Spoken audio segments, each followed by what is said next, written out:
a seguir conversando sobre los recortes presupuestarios, las declaraciones también del ministro de Obras Públicas anoche aquí en Tolerancia Cero, Martín Arrau, quien entre otros temas dijo que la paralización de las obras del GAM eran un problema que había generado en el gobierno anterior. Bueno, de este tema y de otros temas queremos conversar a partir de ahora con quien fuera su antecesora, la ex ministra de Obras Públicas, Jessica López. Hola. Jessica, muchísimas gracias por acompañarnos acá en Hoy es Noticias CNN Chile. Un gusto, muchas gracias. Jessica, bueno, se me va a salir alguna ministra, pero sí. Jessica, bueno, hay varias cosas que planteó respecto a la paralización de obras del GAM el ministro de Obras Públicas, y me gustaría que pasáramos a escuchar algunas de estas declaraciones que dio anoche en Tolerancia Cero para comenzar la conversación.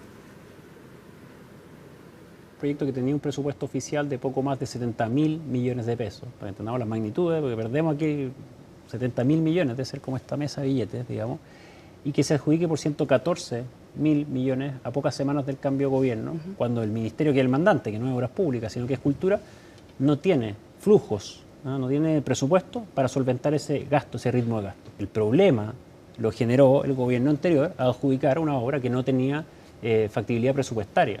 Ese es el problema. Y es la tónica del gobierno anterior. Gastaba más de lo que tenía y de ahí arreglaba otro.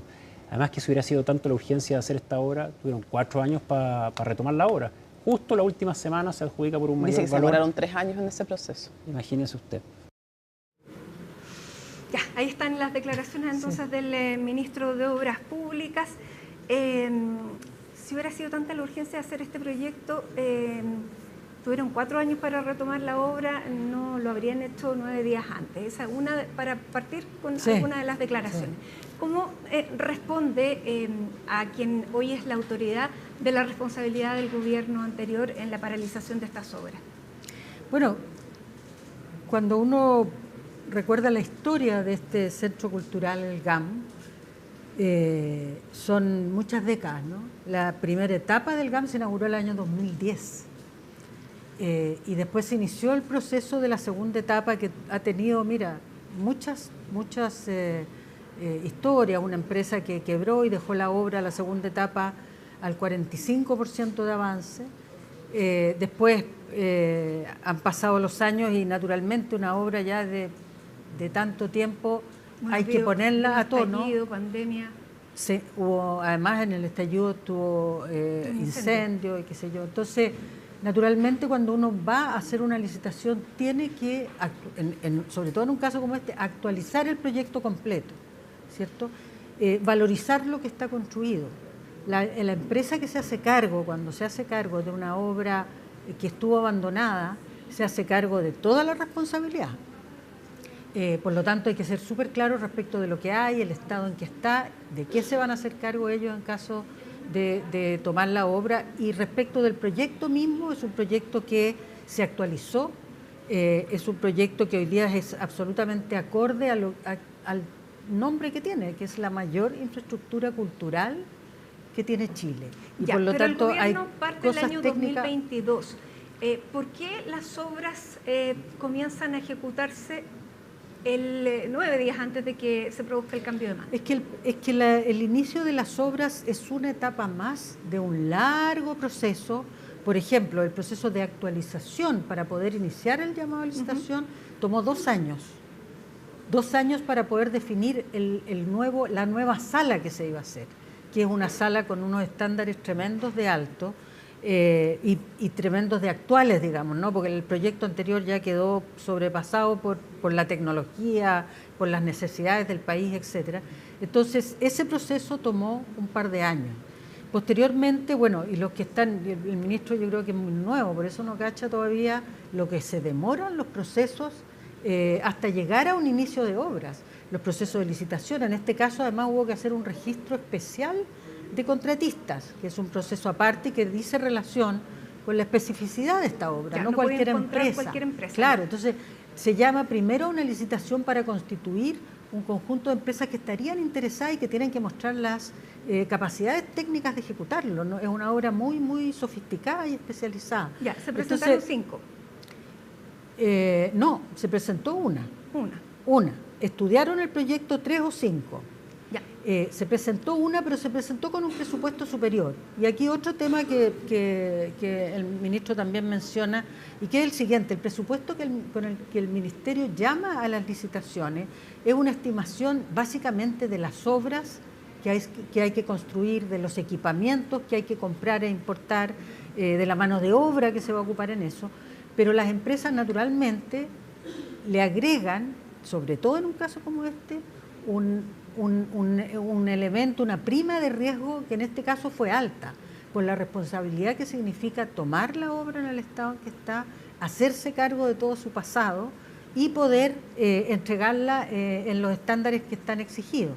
Ya, esta obra tenía una estimación de costos de 72.000 millones. Y la propuesta llegó por 114. 114. ¿Quién Ahora, hace esa aprobación de ese gasto? Bueno, como es una cantidad muy grande de aumento, está establecido que hasta el 20% superior uno lo podría adjudicar directamente. Pero aquí hubo que pasar de nuevo por el Sistema Nacional de Inversiones, los recursos con el Ministerio de Hacienda, la toma de razón de la Contraloría, que toma razón de todo, y recién entonces lo pudimos adjudicar en octubre del año pasado, del 2025. Ahí se adjudicó a la compañía que lo iba a ejecutar, digamos. Y todo este tiempo ha sido que tienen que entregar las boletas de garantía, es decir, hay un montón de trámites y de actividades que tienen que hacer las empresas y el ministerio para poder llegar al minuto de inicio de obra. Entonces, no es cosa de decir, se les ocurrió iniciar las obras una semana antes del término de mando. O sea, ¿de qué está hablando?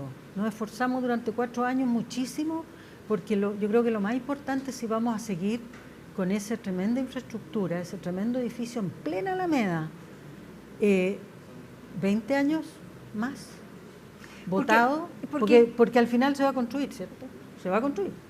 O sea, está en una esquina. No puedes dejarlo botado para siempre, ¿no? Pero aquí hay varias preguntas, porque, sí. A ver, lo primero, si un país, y como dice ahí el ministro Arrau, es deficitario, o sea, está siempre gastando más de lo que ingresa, ¿se puede permitir un centro de estas características, una sala que es espectacular? Ya hemos visto que iba a tener la posibilidad de tener varios espectáculos al mismo tiempo, que tiene un escenario de una cantidad de metraje que en la sala de ensayo, increíble, en que además que hubo que, como usted dice, actualizar la obra porque ya el enchufe con el que se partió no era el enchufe, y así, o sea, la tecnología. Claro, había que actualizar todo eso. Pero claro, un vestido me puede quedar regio y cuesta $5.000, pero yo tengo 500. ¿Me puedo permitir el vestido de los $5.000? ¿Era posible que el gobierno pudiera aprobar una sala tan bonita? Siento que no tiene la plata para construirla. Bueno, no tiene la plata es una frase un poquito dura y no es cierta, porque los presupuestos que se van haciendo anualmente van respondiendo a distintas cosas. Si el precio del cobre es alto, en una de esas puedes hacer más obras del ámbito de la cultura y el deporte, por ejemplo, que no haría en otros momentos. Pero los países no son solo pavimentación, con lo que a mí me importa la pavimentación, que por cierto llevamos el 52% nomás de pavimentación en Chile, o hospitales, o educación. Hay tantas cosas de necesidades básicas que nuestro país requiere todavía, pero también tener en cuenta que el país se desarrolla no solo con el cemento y los edificios, sino que también con la cultura, con la calidad de la educación, con la investigación, con la ciencia, la tecnología. En definitiva, son recursos que yo diría que hay que destinarlos a esas cosas, si no hay desarrollo integral de las personas. Ahora, probablemente era muy malo el ejemplo del vestido, porque el Estado no es una familia. O sea, el Estado tiene otros mecanismos de financiamiento que van para las prioridades que el Estado defina. Por lo tanto, claro, aquí la decisión de hacer esta obra, ¿a quién primero le corresponde? ¿Qué incidencia tiene el Ministerio de Obras Públicas en la aprobación de este tipo de obra cuando el Ministerio de Obras Públicas es el mandante y el que mandata es el Ministerio de las Culturas? Bueno, todo este proceso siempre se hizo en concordancia con el Ministerio de las Culturas que es donde el Ministerio de Hacienda dispuso los fondos para hacer todas las obras culturales, no solo estas que hicimos, no sé, remodelar el Teatro Municipal de Iquique, en fin, un montón de cosas, y todas las decisiones se adoptaron en conjunto con ellos, digamos. O sea, ya, cuando tú me Ministerio dices, de Obras nosotros Públicas, somos el Ministerio de las Culturas. Claro, porque en el Ministerio de Obras Públicas está la Dirección de Arquitectura, que es centenaria y que tiene una historia y una experiencia en edificación pública, en reconstitución de infraestructura pública, en desarrollo de infraestructura, no solo de la seguridad, sino también del arte, muy grande a lo largo de todos sus años de experiencia. Entonces, nosotros también tuvimos algo que decir ahí, pero naturalmente nosotros estamos ahí para ejecutar la obra, pero para nosotros es importante porque tenemos una historia de ejecución no solo de hospitales o de cárceles o de pavimentos o de agua potable rural, sino también de cultura, de patrimonio público y de la infraestructura que permite el desarrollo del arte, la ciencia, la cultura y la investigación, ¿no? Ya, pero entonces fue una decisión política del gobierno. Sí, porque el gobierno lo que quiere es aprobado reducir los gastos del Estado. Claro, sí, eso es. Eso es lo que viene para el año 2027. Anterior de el aprobar nuestro es más gastos por casi 40.000 millones de dólares más. 40.000 millones de pesos. Esa fue una decisión nuestra. Claro, y una Sí. decisión finalmente política. Sí, política si uno entiende que la cultura es parte del desarrollo de los países y por lo tanto la política pública en términos de cuál es la infraestructura que se hace, con qué prioridades, en qué orden y a qué costo es del gobierno, claro.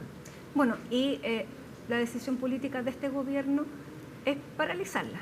Es paralizarla, pero yo creo que la pregunta más grande es, ¿el Estado de Chile va a dejar esa infraestructura ahí, votada, o la vamos a hacer más adelante? Ahora estaba en el presupuesto, por cierto, no es que no tenía recursos asignados. Uno no puede llamar a licitación y hacer todo este proceso si no tiene los recursos asignados. Ahora, Claro, si tú porque me el dices ministro para el dice, 2028... el problema lo generó el gobierno anterior al adjudicar una obra que no tiene factibilidad presupuestaria. Bueno, es que si la factibilidad presupuestaria está definida por la restricción de gastos que este gobierno quiere hacer, claro, pues te quedáis sin recursos. ¿Cuánto cuesta paralizar una obra así? Porque hay contratos que Claro. están ya definidos. Hay un contrato. Hay, me imagino que seguros con los que se protege la misma empresa. Nosotros tenemos ¿cuánto la le cuesta? estimación, nosotros tenemos una estimación de que la detención de esta obra podría costar entre 6.000 y 8.000 millones de pesos, porque la empresa, por cierto, había iniciado obras, o por lo menos la instalación de faena, entonces ya había invertido. La empresa probablemente ya tenía definidos sus equipos profesionales y de trabajadores para ejecutar esta obra, tenía definido un financiamiento y son todas esas cosas que toman tiempo, significan gasto y que ahora hay que echar para atrás y darlas de baja. Entonces eso tiene un costo para la empresa que es grande y que yo creo que están en su derecho a reclamarlo. Y ahí ese es el costo material, el costo financiero, pero ¿cuánto le cuesta al país tener esa esquina ahí? Es que tiene costos físicos, pero también tiene costos, voy a decir, emocionales, porque vamos a seguir, llevamos 15 años con ese edificio con un proyecto por hacer, 8 años desde que quedó al 45% de avance, otro deterioro que sufrió para el estallido social, entonces habla mal de nosotros, creo yo, y recursos hay para esto, ¿eh? A lo mejor se pueden priorizar otras cosas, pero recursos, o sea, yo creo que hay que hacerlo. O sea, no puedo pensar que esta obra va a quedar sin hacer. Ahora, se han planteado vías alternativas. El diputado Neumann de la UDI plantea que a lo mejor es posible tal vez hacer un convenio público-privado para sacar adelante esto o ejecutarlo en algún porcentaje o utilizar en parte lo que ya está para que no quede la obra botada, porque eso además también puede representar un deterioro y lo otro desde el punto de vista de seguridad, sí, tener una obra paralizada, un elefante blanco ahí en y hay pleno que corazón de la destinar Alameda es recursos a peligroso. cuidarla además. para que no se siga ¿Qué deteriorando. le parece esa vía alternativa? Bueno, son cosas posibles. En Chile yo no sé si tenemos experiencia de concesionar infraestructura de la cultura no solo para su construcción, sino también para su explotación, que me imagino que eso es lo que estarán pensando. Y por lo tanto, ese es un tema ya que tiene que ver más con una cosa más política, es decir, uno va a entregarle al sector privado el desarrollo de la mayor infraestructura cultural que tenemos en nuestro país para su construcción o para su construcción y operación. Como todo es posible, pero yo me tocó en el Ministerio administrar muchos contratos concesionados, lo de las autopistas, lo de los hospitales, y no son fáciles, son complejos. Las empresas, con su derecho, por supuesto, lo que buscan siempre es estar maximizando sus resultados, que se cumplan los contratos en términos de los gastos, los costos, en fin. Y es una permanente tensión que es natural en un contrato para que el Estado se sienta que está obteniendo el servicio que requiere y que quiere. Jessica, se habla mucho de la invariabilidad jurídica, la certeza jurídica para las empresas. Sí. ¿Qué dice la experiencia de paralizar o de revocar el contrato de una obra que no solamente ya está adjudicada, sino que está en ejecución? Bueno, yo creo que cuando hablamos de certezas, que es lo que se ha hablado tanto durante tantos años, esto no nos entrega certeza. O sea, si una obra que está licitada en forma abierta, pública, transparente, adjudicada, iniciada de obras y por una decisión administrativa se baja, entonces eso sí que es incerteza, creo yo. Ahora, no le agrega nada al clima de certeza que se quiere instalar, ¿no? El ministro Rau dice también este contrato ya fue licitado por estos 72.000 millones y adjudicado por 114 millones, bastante más, a pocas semanas del cambio de gobierno. No, eso no es así. Fue adjudicado en octubre del año 2025 por 114 millones. ¿Está queriendo sugerir algún Está queriendo sugerir que dejamos esta cosa amarrada a última hora, como si este fuera un proceso de última hora. Por eso yo digo, ellos tienen muy poco tiempo en el Estado, pero ya se van a dar cuenta de que en cualquier proyecto de esta magnitud, que tiene que cumplir con sus procesos administrativos que tiene el Estado de Chile, el Sistema Nacional de Inversiones, la situación presupuestaria, la validación de la Contraloría, nada se puede hacer a última hora aquí. Nada se puede hacer. Todo tiene una historia. Nosotros nos empeñamos mucho porque queríamos hacer este proyecto. Este proyecto, la cultura es un tema muy importante para nosotros, es parte de la vida también, es parte del desarrollo, sobre todo cuando es una infraestructura que sirve masivamente para la gente. Ahora, además es un proyecto bien complejo. Dentro de lo que se cuenta es que para llevar los planos al Ministerio de Obras Públicas para la revisión hubo que contratar una van especial porque los planos no cabían en un auto normal. O sea, esa es la cantidad de planos que tenían que revisar en el Ministerio de Obras Públicas para poder hacer las actualizaciones y definir la base de la licitación. Ya. Es curioso porque tiene bastantes particularidades que salen de la norma, ¿no? Por la magnitud de este proyecto. Bueno, es una obra distinta. Nosotros estamos más acostumbrados a hacer pavimentos, autopistas, ahora ya hospitales, cárceles, edificios para carabineros, edificios públicos para los municipios. Eso se nos da probablemente más fácil, un embalse incluso. Agua potable rural, pero una sala de estas características es, por cierto, tiene una serie de consideraciones que son muy, muy distintas y muy de especialidad. Lo que pasó a la Universidad de Chile con su nuevo edificio en Vicuña Maquena 20, que hoy día todos disfrutamos, alabamos, y también es un edificio de estándar muy, muy alto, el más moderno de Latinoamérica. Jessica, el ministro decía también que habían trabajado durante varios meses en lo que fue el traspaso del ministerio, de una administración a la que venía. Él dice, bueno, siempre las cosas pueden ser mejores, Sí, no po. tenía grandes reparos, sí hablaba de unos camiones, 30 camiones que se compraron y que no servían y que ahí quedaron los camiones botados. Aquí camiones se refería a camiones de una maestranza, dice, una maestranza de obras públicas con 30 camiones parados porque se compraron mal. Bueno, no se compraron mal. La empresa proveedora que se adjudicó ese contrato al final entregó un producto que no era el que estaba especificado. Y por eso esos camiones quedaron ahí. Por cierto, no se ha pagado un peso de esos camiones, porque naturalmente con el show que hizo el subsecretario, pedí que me dieran la información. Es un caso que está en el Consejo de Defensa del Estado, porque naturalmente hay procesos pendientes donde el Estado tiene que, en este caso hemos estado mucho tiempo sin poder disponer de ese material, porque la empresa lo entregó mal. Entonces aquí hay juicios por delante y que el Consejo de Defensa del Estado está ya hace rato ejecutando. Nosotros presentamos las demandas, entonces no es como que fueron a una bodega y encontraron unos camiones botados y que... Esa es la situación.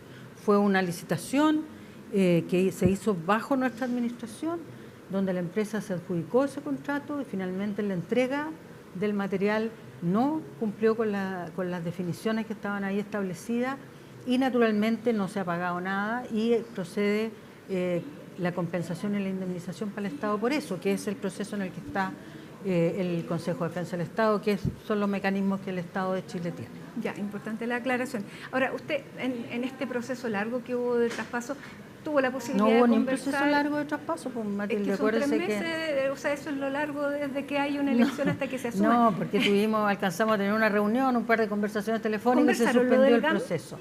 No conversamos. alcanzaron lo a del conversar GAM. del No, GAM. tenemos una cartera de 2.200 obras, pues Matilde. Sí. Y dijo que había 10.000 millones parados de inversiones por permisología. ¿Es la estimación que usted tenía también? No, porque yo creo que la permisología o los trámites son parte de la legislación que nosotros tenemos establecida como país. Y si esa legislación está vigente, nosotros tenemos que cumplir con eso. No es cierto que el hospital Del Salvador. No, El Salvador no, me refiero a ese que hablaban de La Unión. de las arañitas, de no sé qué cosa. Ya. Se haya detenido por eso, no es así. Hay mucho cuento ¿Por qué se detuvo sobre el esto. hospital? Es el del cáncer, Instituto Nacional del Cáncer. Vamos a decir. Sí, donde hay un tema ahí que Claro, el el Instituto estudio que Nacional del presentó la empresa para el impacto ambiental consideraba estos elementos. ¿Ah? La araña. Sí, y naturalmente el servicio se pronunció sobre eso, pero no se ha detenido el proceso, el estudio de impacto ambiental siguió su curso, pero se hizo un escándalo con eso, pero ese hospital nunca ha estado detenido. Ya. Vamos a otros de los temas porque Sí. dentro de, por ejemplo, el oficio que sale el día viernes con esta cantidad de programas que dice que que se van a descontinuar. En realidad del Ministerio de Obras Públicas hay solamente 3, uno que se descontinúa y otros 2 que hay recorte de recursos. Para un ministerio tan grande no se le hicieron tantas observaciones. No se hicieron tantas observaciones porque nosotros no tenemos tantos programas específicos. Cuando uno escucha al ministro Cataldo la cantidad de programas que había y en salud también.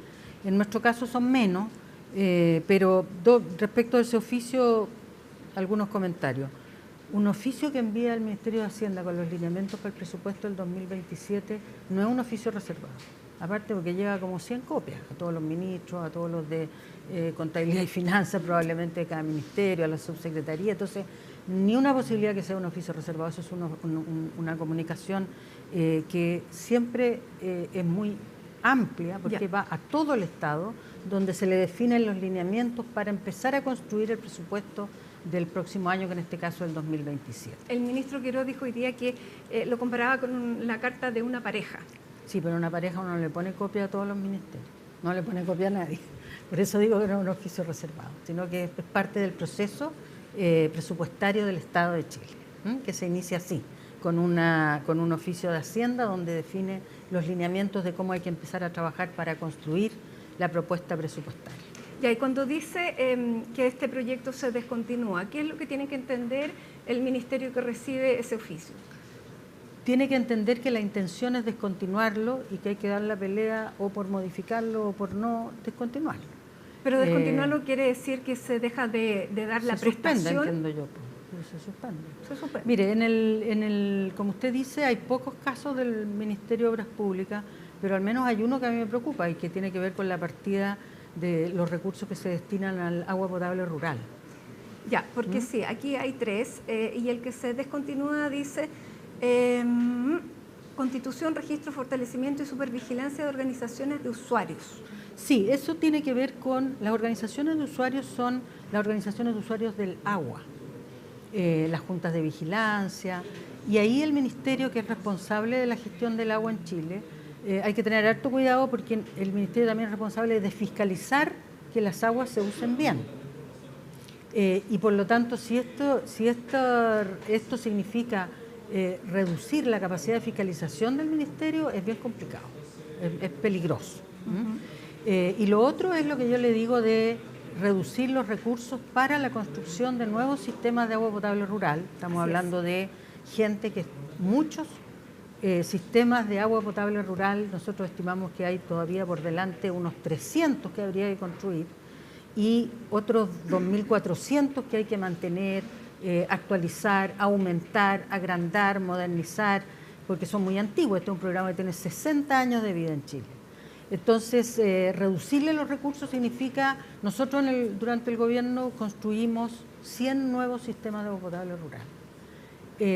Entonces, y decimos que quedan alrededor de 300 y por supuesto van a aumentarse más porque el país sigue creciendo y las localidades se siguen desarrollando. Ya, ahora entonces, es importante qué se va a hacer con eso. Claro, esto es rebajar un presupuesto que tiene 220 millones de pesos. O sea, 220.000.